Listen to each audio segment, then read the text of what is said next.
Hello everyone, we're about to start, so please sit down, grab a seat. Like I said before, if there's some empty seats next to you and you're kind of like sitting on the edge, please scoot in a little bit, then people can come in. I can still see some seats over here, especially in the middle, if you're looking for some. Most people have their seats, excellent. Well, we are about to start. If I'd ask you to predict the future, what would you use? I asked you this question before. We've had the historian's point of view, the data analyst's point of view, but you could also just kind of ask Stack Overflow. And that's kind of what we're going to do today. We have the founder of Stack Overflow who's going to be up here on stage. He did a lot more than just that. A lot of the older folks here in the audience, including myself, know him from Joel on Software, his blog. He's also the co-founder of Trello, Glitch, and Hash. And it's the fourth time that he's here at WeAreDevelopers. So if you don't really like what he has to say here today, then maybe come back next year. He'll be saying something else. Please give it up for the amazing, the fabulous Joel Spolsky!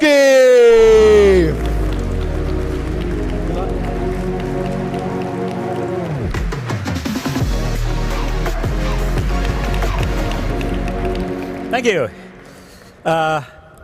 Whoa, cool slide. Not my slide, but that's okay. Thanks for coming out to hear me. This has been here a few times before, and one of my colleagues noticed that I wore the same shirt every time, so this time I just got a blank shirt. I apologize. A little bit of history. I started out as a developer. And that's why I always like to come to this conference, because I like to speak to developers. And I kind of accidentally became a founder of a whole bunch of companies, and now I'm really mostly back to being a developer of things. So the first company I started in 2000 was called Fog Creek Software. That was, for all intents and purposes, kind of became like an incubator. And some of the companies that came out of that were Trello, Glitch, and a couple of you might have used Stack Overflow at some point in your careers. That's really the kind of the bulk of the companies that I started, but there were a bunch of smaller ones as well. And in the early days, I got to write code, so I was actually developing some of those sort of LAMP stack type things that Laurie was mentioning 15 years ago. Each of these companies got professional management that was better than me. And eventually, after serving even as the CEO of Stack Overflow for 10 years, which I found to be beyond my skill set, I really kind of fully retired from those things. And lately I've spent some time on electronics projects, and I found that this was just sort of a good way to learn new things, which I like doing. So I set myself the goal of building this out of LEDs, and this is just like a big tower that I could use to find my way back to camp when camping out in the desert in the middle of the night. And to do something like that, you take that as sort of a simple goal.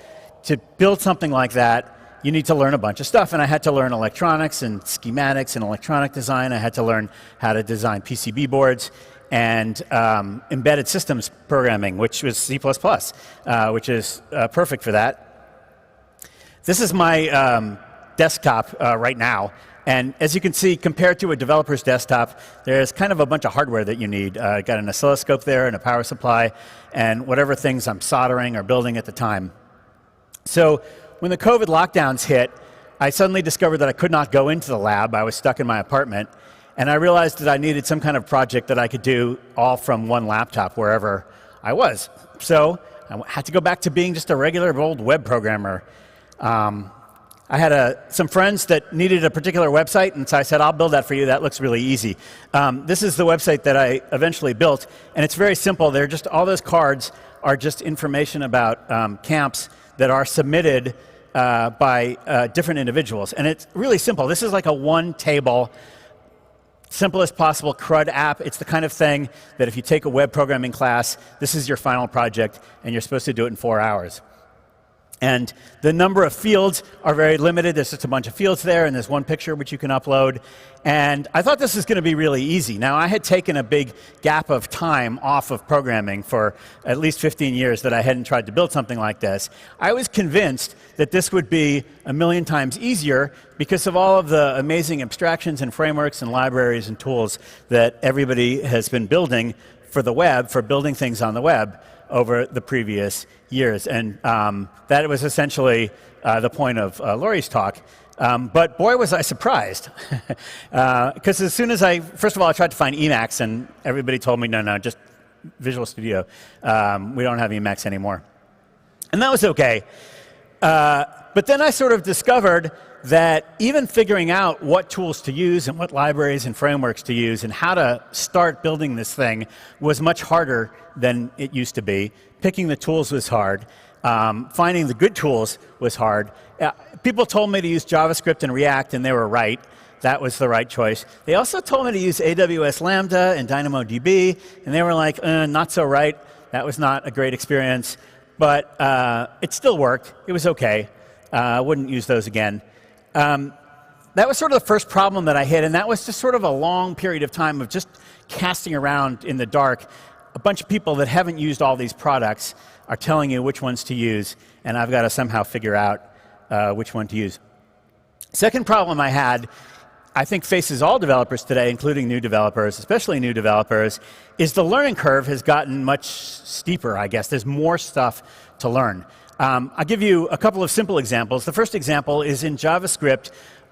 Over the time that I wasn't programming, the JavaScript wizards invented 3 different ways to handle asynchronous programming. And the first one was called callbacks, and the second one was called promises, and the third one is async await.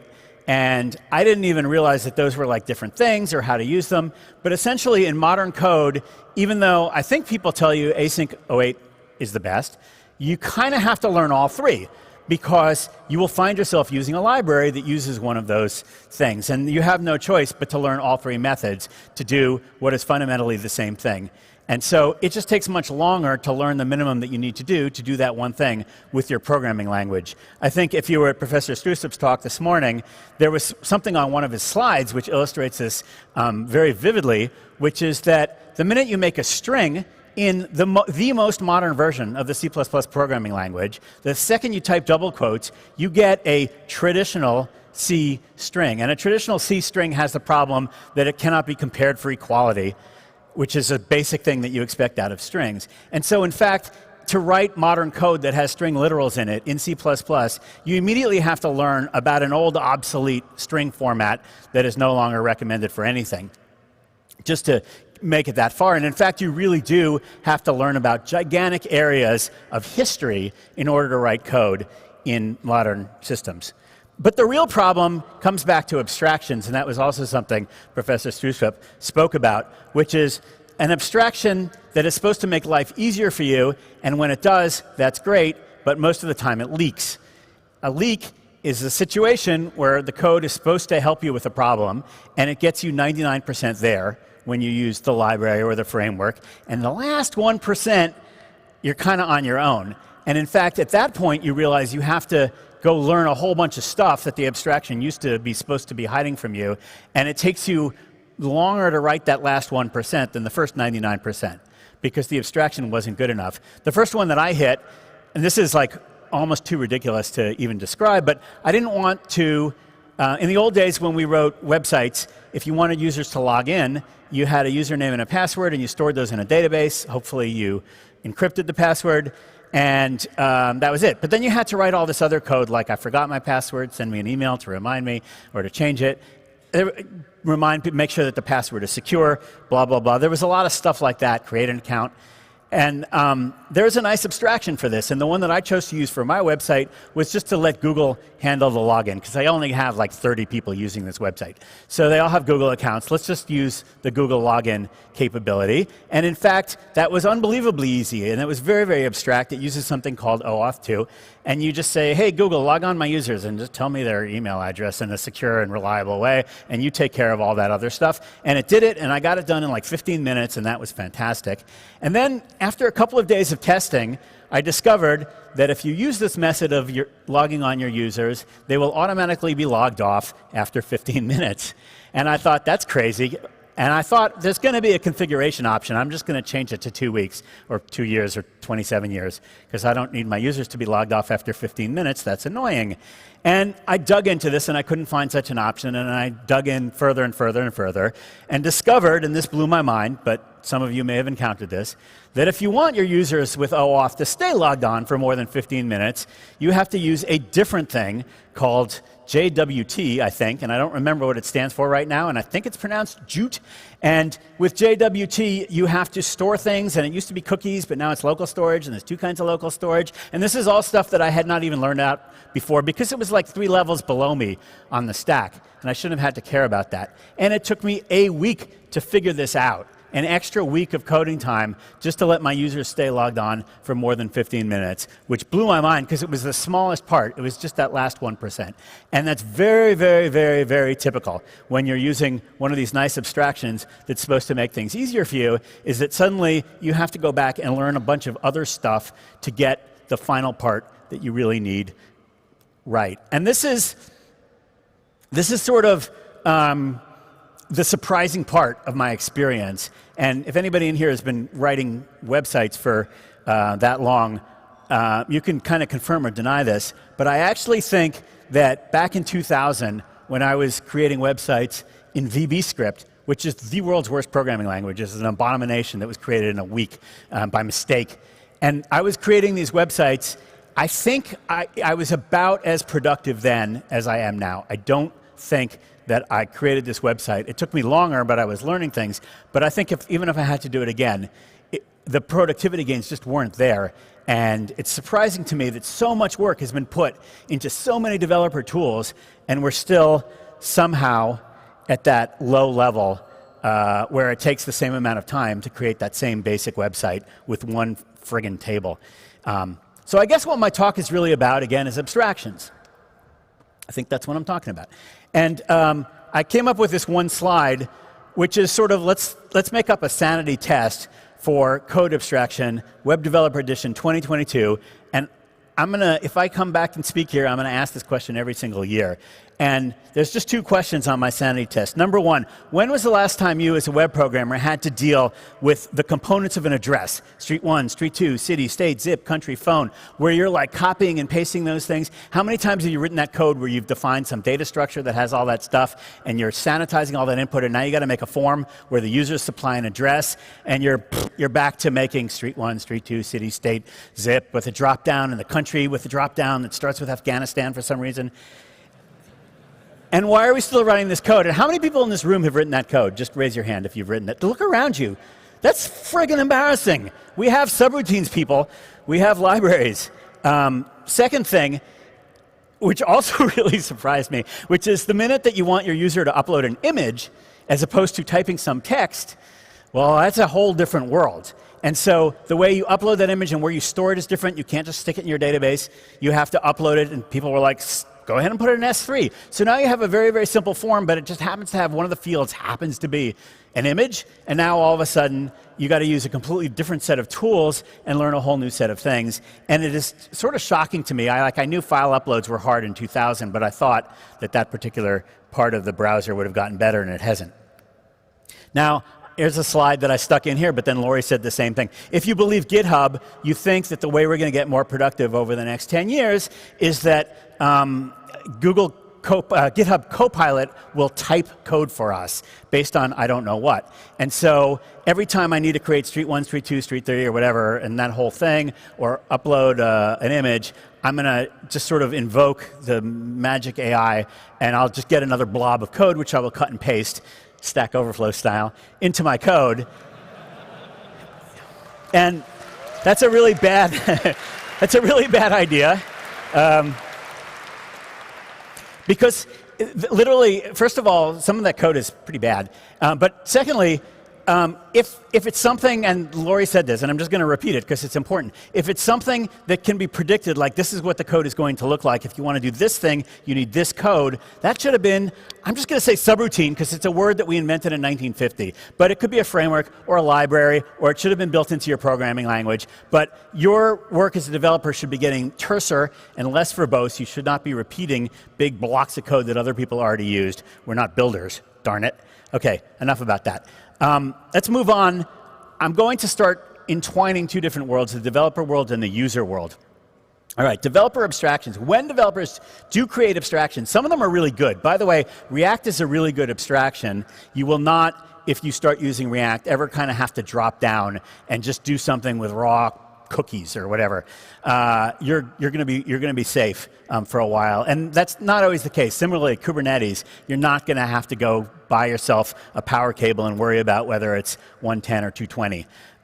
Those abstractions are kind of working. Developer abstractions are, for the most part, free, or at least they're cheap, and I mean both kinds of free. You may not have to pay for them. They might be open source. You might even be paying for them. If you're using S3 to store your images on Amazon, you're actually paying, but it's costing you a lot less. You're even saving money.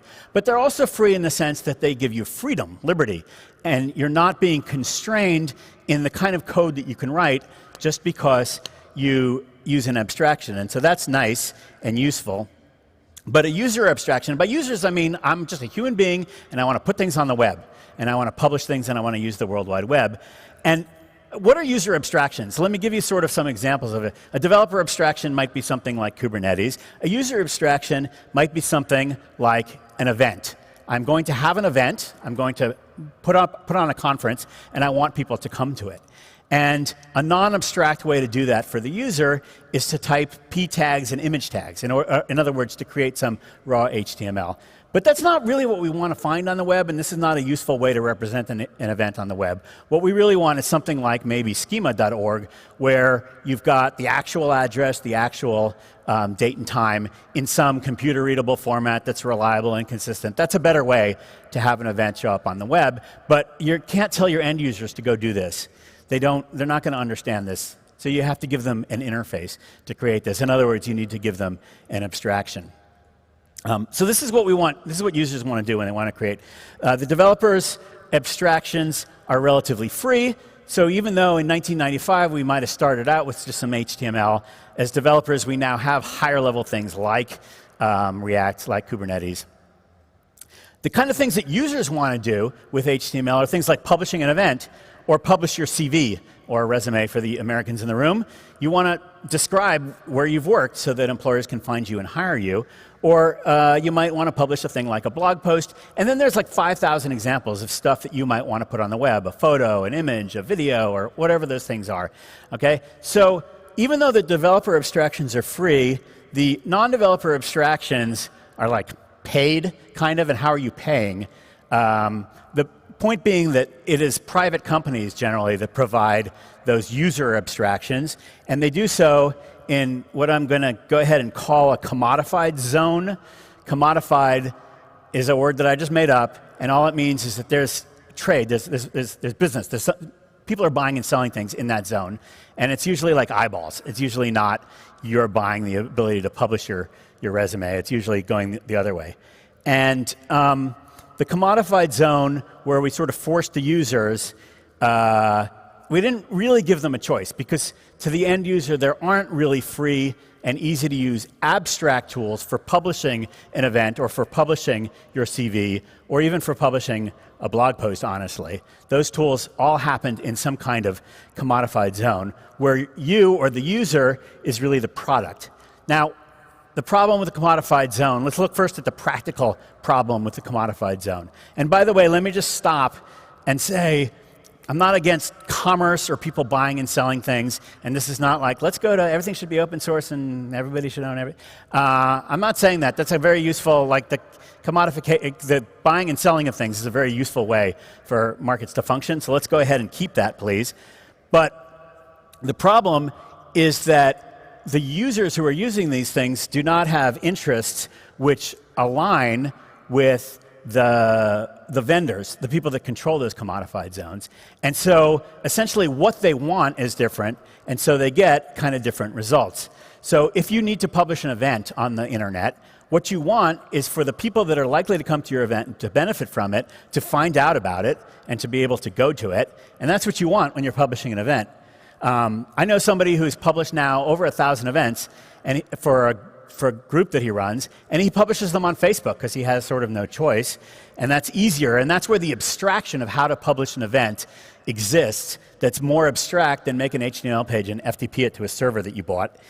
But essentially, a lot of the people that control those event spaces might want advertising fees, where you pay money to get people to come to your event. So if you publish your event on Instagram, you'll immediately start seeing a bunch of little things telling you, would you like to spend $10 so that more people find out about your event?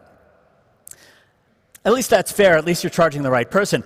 If you publish your CV on the internet, your goal is for as many employers as possible to see that CV, especially that dream employer that's going to be awesome, and they're going to have retreats every 6 months in the mountains, and they're going to provide unlimited kombucha, and they're working on a project that you really care about, and they're very nice, and they pay 130,000 euros a month.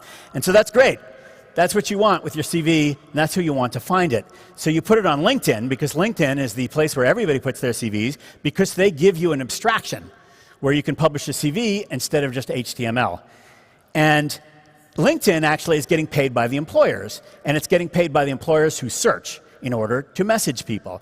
And so the employers obviously who pay the most are going to see the best CVs, and that does not align in any way with what you want as a person publishing the CV. So you're getting a less good result, or maybe even a bad result, by being forced into a commodity space where somebody else is making money. If you want to write a blog post, you essentially want to publish your knowledge and share it, and do that in sort of a free way without censorship. And the place where people publish blog posts don't really work. I'll get into that in a second anymore. And so what people used to put on blogs, they now put on Twitter, or they put on Facebook, or a couple of other places, maybe LinkedIn. And essentially, what Facebook wants is page views, and what Twitter definitely wants is what they call engagement, and engagement means people respond in some way, and the thing that gets them to respond the most is when you make them angry, and when you create righteous indignation. And so those platforms that are for publishing of opinions are essentially trying to amplify the voices that are making people angry and hateful, and that's another whole talk. And in fact, at this point, the best way to get elected is to be really good at using Twitter to make people angry and hateful. And that's a shame, and that's because that's making the world worse. And that it essentially is drowning out the voices of people that just want to share some tips on how to build something. In fact, there is this algorithm in all of those commodified spaces that is being used to kind of decide what you get to see, and the algorithm is optimizing for the revenue of the commercial entity that's located in that commodified space, not for the user. So it's sort of complicated, but I'm calling these commodified zones, whether it's Facebook or Twitter, these sort of silos that aren't really the web. They're not the www. They're different things. Sometimes they're in apps. Another example might be TikTok. So it's not text, but it's TikTok. TikTok is an awesome example where you accept Chinese censorship rules on your content in exchange for, I'm not sure what you get.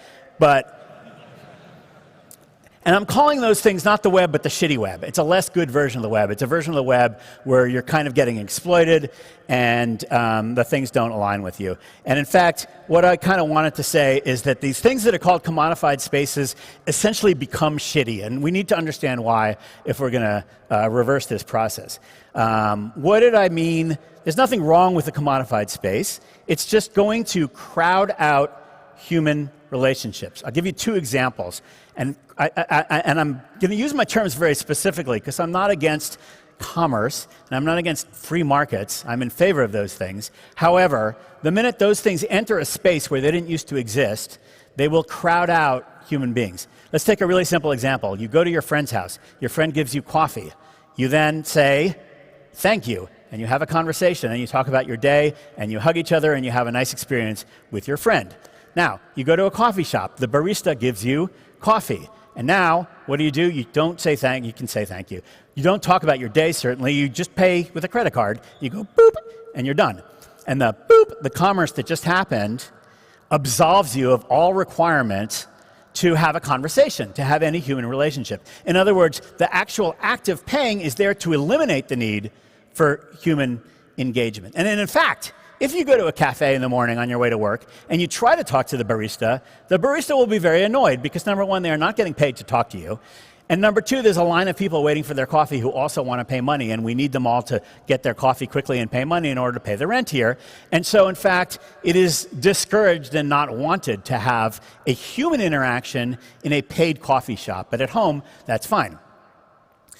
Both of those things are awesome. I do not want to have a conversation with the barista in the morning. Believe me, I like to be absolved of my responsibility. I just want to point out that the fact that commerce is taking place pushes out, it displaces the chance of a human relationship. Another example, you go on a hike, you got your dog, you're hiking in the mountains, you see another person, they also have a dog. Your dogs play, you talk to each other, you talk about the hike, where are you going to go, you make a new friend, you have a human relationship, and that's awesome, and that happens every time you go on a hike. However, if you walk around in a city, and you try to go up to somebody and make friends with them by talking to them, they will do their best to get away from you as fast as possible.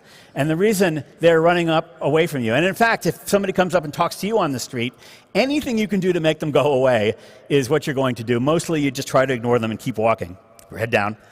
And the reason you're doing that is because they're trying to sell you something. It might be a religion, it might be a political thing, they might just be regular crazy. But in any case, on city streets, 99.9% of the people that come up to you are trying to get something out of you. And therefore, you cannot be permitted to just have a nice, friendly human relationship with people because that has been crowded out by that commodified thing that's happening in city streets. The last example of crowding out I want to bring out is blogs. And Laurie mentioned that in 1999 there were 23 blogs or something. And I think I was one of those pretty early bloggers, although I think there were thousands when I started. The early days of blogging was just human beings, and they were just talking about their experiences. In fact, I think the person that I think of as being the first blogger is probably Philip Greenspun, and he used to write things like, which digital camera should you get, and why? Now, think about that. That's kind of amazing, because there is no possible way in the world that if you found an article on the internet about which digital camera you should get, you would in any way believe it or think that it was honest. You would never have any incentive to post an honest article about which digital camera you should get because most of what's out on the web about digital cameras is sort of fake news published by companies that are trying to sell you digital cameras. But anyway, in the early days, people were writing things, and I was writing Joel on software, and you can go still read that stuff, and it's a bunch of things that I had learned about how to run software projects, and how to design user interfaces, and how to rent a cheap office space in New York City for your small startup, and really specific things, and I was just writing about my experience so that I could share that with people. And that was good content, and there was a lot of it, and the bloggers were posting a lot of this, and there was a golden era for about 5 years of people posting blog posts that were human beings. And then Google came along, and Google was the first company that figured out, way back in, I don't know, let's say 2001 or something, they figured out that all the bloggers linking to each other provides a very high signal of quality. If a lot of people have posted to Philip Greenspun's article about digital cameras, that's probably the right article to post when I do a Google search on, which digital camera. And so the very algorithm that made Google work in the early days is called PageRank, and it was based essentially on bloggers pointing to one another. That lasted until the first marketer realized, hey, we got to get SEO. We got to figure out a way to get people to come to our website to read about our digital camera. And so they started emulating what the blogs were doing by publishing shitty, garbage blog content. And they would essentially almost every company in the world came onto the web, and they bought HubSpot, which was software for doing this, and they started publishing 20 things a day about whatever, and some of it was like literally machine generated, some of it was just the lowest possible quality content. A lot of artificial stuff was generated to create bad hyperlinks, so it would fool the Google PageRank algorithm, and essentially the entire blogosphere, folks like me were publishing maybe once every 2 weeks, and little dinky companies that did tree pruning in Atlanta, Georgia, were putting 20 blog articles a day of garbage about tree pruning in Atlanta, Georgia on the internet. And so essentially the honest voices got wiped out by a much, much larger group of people that were publishing non-honest voices. And eventually Google had to shut this whole thing down, and they turned off PageRank, and bloggers can no longer get heard because they've been crowded out by the corporations and not the humans. So the problem is that the abstraction layer that we have created was created for the users in this shitty commodified space, which is not very good, which I don't like. And the short version of this is that we kind of ruined the web for the human beings that are trying to use it to have human relationships. And we left it open for politicians that want to make us angry and cause us to kill one another. And we left it open for corporations that are just trying to sell stuff. And the rest of it is kind of garbage. So that's why I agreed to come speak here, because I need your help to try to fix this. And I have a crazy plan, which may or may not work. But I think, having now understood the fundamentals of what went wrong with the commodified spaces, I think that I have a plan for that. And our plan is called the block protocol. The block protocol is just a protocol. It's a spec. You can go to blockprotocol.org, and you can read all our documents in the spec there. Go ahead and crash that server right now. What do I mean by block? It's not blockchain, please. If you've used... This is a block. Here's an example. A lot of apps have this, like Notion. I want to put a to-do list into Notion. I type / I type to-do, and it brings up a to-do block. And I can create my little to-do list thing. I want to put in an image. I type / I choose image. I pick an image. It puts the image in there. The to-do list and the image, those are blocks. Those are examples. That's all that means. That's what I mean by blocks. I'll define it a little bit more. This is an example from Notion, but WordPress, which, as Laurie said, powers 43% of the internet. WordPress has them too. And it's also, you hit a / and things come up, and you go / and you could call up a to-do list, except that WordPress doesn't have to-do lists, but that's okay. We'll use a regular list, and you put your items on there, and it works kind of the same, like almost exactly the same. You can put in an image. Again, it's still / UI is like a little bit different, but mostly it works in the same way. You get these blocks. And in fact, until now, it has seemed like these blocks are really just like a design pattern that you use so that people editing things in a blog type platform, or really any kind of note-taking platform, or really anywhere, can kind of compose things that are higher level things. Some of them are low level. It might just be a paragraph or an image, but some of them may be high level, like a to-do list. This particular UI design pattern is showing up all over the place. And we're noticing it. Here's a small sample, totally non-comprehensive list of a bunch of places where we found this kind of UI thing showing up. And that's what blocks are all about. The interface patterns are pretty consistent, but everyone is a little bit different. A lot of them have / and they bring something up, but basically WordPress, Notion, Coda, they all have a slightly different list of things that comes up. The UI may be a little different. So again, just to define my terms, a block is a unit of content. Honestly, in HTML, it's a thing that derives from what you might call a div. It is composed and rearranged easily. It's from the end user. It might have a type. And the type could be something like table, or it could be something more specific, like list of books. Sometimes you can change the type from one thing to another, like you could change a table into a Kanban board. It makes sense, for example, to change a bar chart into a pie chart. Probably doesn't make sense to change a book into a Pokemon, but it's an end user thing that allows end users to create, edit, and compose things, and to pull them all together. Now, what's the problem with what we have right now? The problem, there's a bunch of problems, but the main one is that the blocks are proprietary to the application that they came from. You can't reuse them. And so if there's a block you want to use that you found in one place, like I want to put a math equation that I found over here, you're going to not be able to use it over there unless that other platform has also implemented some kind of math equation editor. That means that if you're creating some kind of container, whether it's a blog engine or a table editor or some kind of online database or anything, you have to personally re-implement every single block that you want to make available to your users.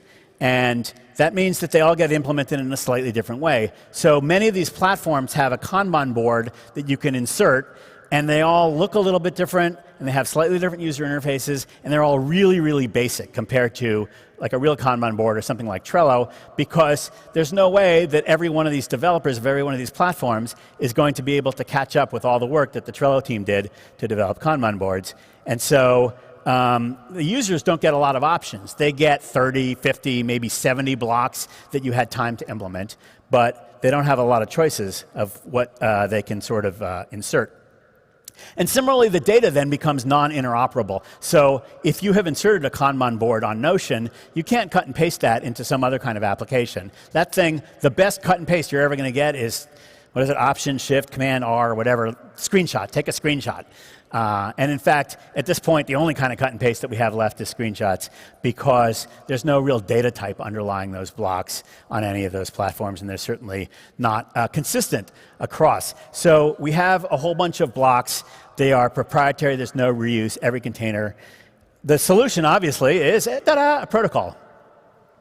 So a protocol essentially says any block should be allowed to be created and inserted in any document, and you do this by talking to the block protocol, which is an open spec that we wrote. If you create a block that conforms to the protocol, it can go into any of these block-based apps. If you write a block-based app, all you have to do is support the protocol, and all blocks in the world will be able to be inserted into your application and or platform.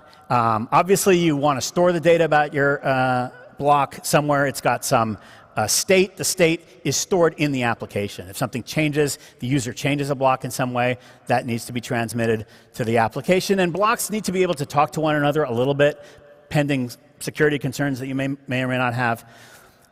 But that's it. That's the whole plan. And so we wrote this spec about the block protocol, and it takes all these problems of how blocks have been developed as sort of a design pattern and creates sort of solutions for everything, where blocks are interchangeable, all blocks work in all apps, every container developer just gets thousands of blocks for free, users have an unlimited number of options, and if they want to use some esoteric block because they want to display a Kanban board or a chess board or a Go board or a Settlers of Catan board, they can do that within their apps if they can just find the block that does it. And there's this global data interoperability. So when you have a chessboard in one place, you can cut and paste it and get a chessboard in another place, not just a screenshot of a chessboard.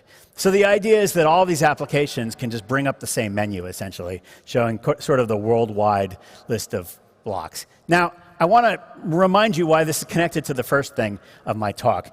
The way this is supposed to fix the web is to take the decommodified zone, the place where users can talk to one another on websites that they control, own, operate, that are not subject to Chinese censorship rules, and they can go into that particular zone and publish things as easily as they could in the commodified zone. So if somebody in this room says, I'm going to make the CV block, it's not that hard, and you can make it as easy to publish a CV for an end user on their own blog as it was for them to put it in the shitty web, aka LinkedIn, where they now kind of own it and have control over it. And then the hope is that that is the way that we make the web. We sort of push out some of the consumer interests, so the commodified interests, and we create a sort of a free place where users can, again, publish things in a decommodified zone where you get all the benefits of human beings talking to other human beings without there being somebody trying to make a buck on top of that. And so here's essentially what we're working on. We're working on 3 things right now to try to make this come to fruition, but it's all open source, so please dive in and help with any part of it. We're working on a thing called the hash editor, and that is just going to be a big thing that hosts all your blocks. And initially, we just want it to be just a great place to test blocks, but ultimately, it becomes a place where you can store a whole bunch of data in a useful way that's highly structured data, and it's sort of web-friendly and block-native. So that's a hash editor. It's open source. Go find it on GitHub. The block protocol is a spec that we're writing, blockprotocol.org. Go read that. I think, I don't know, I'm going to call it 0.9 right now. I don't know if we have a version number, but we got some work to go on making that really support all the edge cases and work reliably for all the things people wanted to use. And the third thing we're working on is a Gutenberg implementation. So it's because WordPress powers 43% of the web, we thought, hey, that Gutenberg engine that they use as their editor is open source. We want to make it possible for anybody using WordPress to at least insert a block. And if we can do that, then all of a sudden 43% of the web can host block protocol blocks. That should be nice and usable. But we do need help, and the main help we need with is people creating blocks. And creating a block is very, very easy. You can actually start with a web component or a React component or, gosh, an HTML tag, and then you can add as much or as little as you need to try to create a new sort of structured place where users can create things. And if everybody in this room went home and wrote one block, we would have a heck of a lot of blocks, and that would be awesome. Continue to, if you have some kind of hosting app, if you're working on anything that lets people edit or publish or store using the web as its interface, then rather than implementing all of those little things and tables and Kanban boards and charts and stuff like images, just support the block protocol and get all that stuff for free.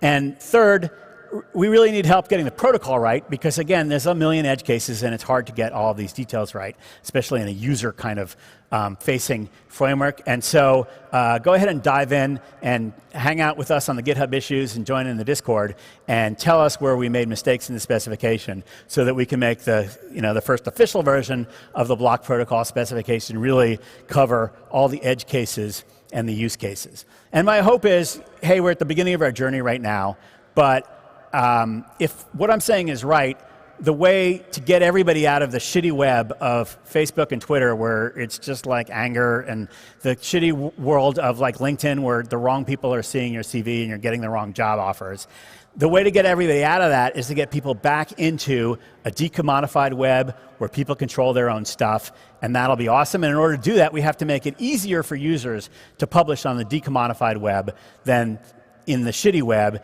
and the block protocol is how we want to get there. Thank you very much.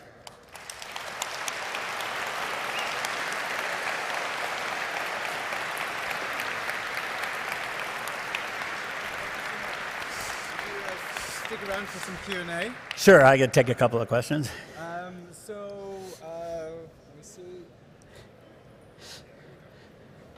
Okay. So we have quite a few people who are like, how is this different from X? Yeah. So my own thing was it's from a long time ago, but microstandards. Yeah. There was iframes came by, web components. Yeah. And someone else said a solid project. Yeah. So schema.org kind of. There's a lot of sort of a lot of stuff here. Yeah. Exactly. So essentially the biggest difference from a lot of those things is that we want it to be a user interface feature. So this is kind of an end user feature that we need to work. There have been a lot of things earlier that are like, hey, if you're a developer, here's how to do a particular thing. And that's all kind of cool. iframe is sort of a good example. It's like, first of all, iframes are like like you have to know the height in pixels. And then we still haven't solved that. But realistically, things like web components are kind of a good example, or schema.org, where they're great for developers right now, and it's a good starting point. In fact, all that stuff is baked into the block protocol specification as sort of underlying things. Yeah. What we really want to get working is the end user feature where I'm in WordPress and I just type /resume or /CV, and the thing pops up and it's the standard thing. And now I have a nice user interface for publishing my CV. Nice. And who owns the aliases? Are you going to do like an ICANN type thing?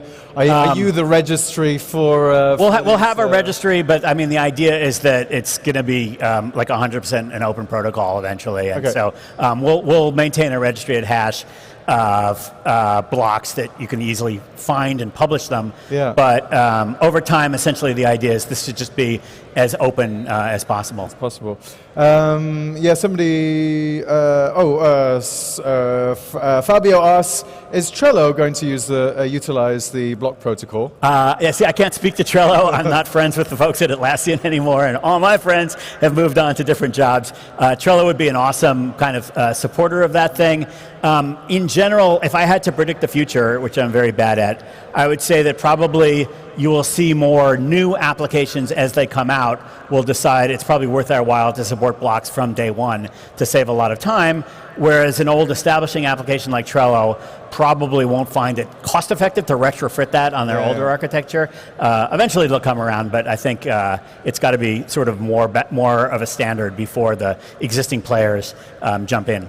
Fair enough. And then as Numan asks, how does block protocol restrict politicizing the web?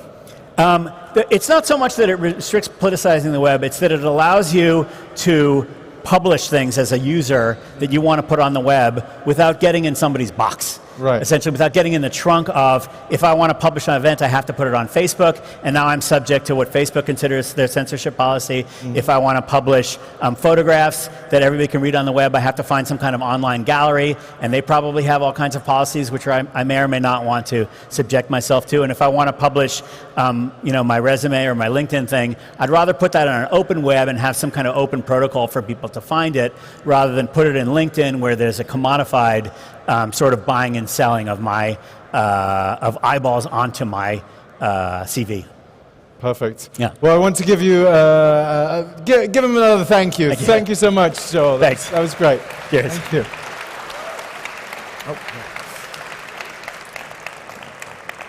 So we are going to do a short break, and we'll be back in about 15 minutes, and we'll be talking about design, but not in the squishy way that us developers kind of like feel about design, even though it is really not necessarily a squishy thing, but we're going to look into the science of it. It's going to be good.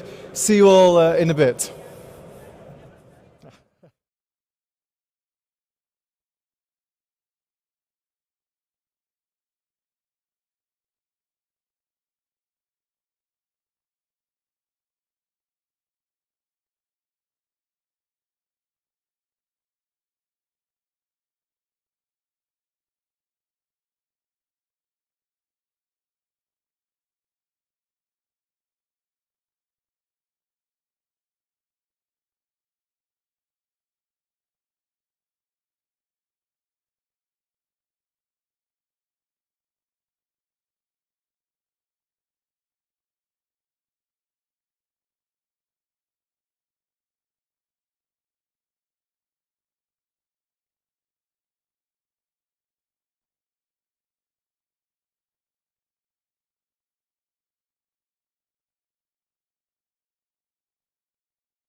Have you found your dream job as a developer?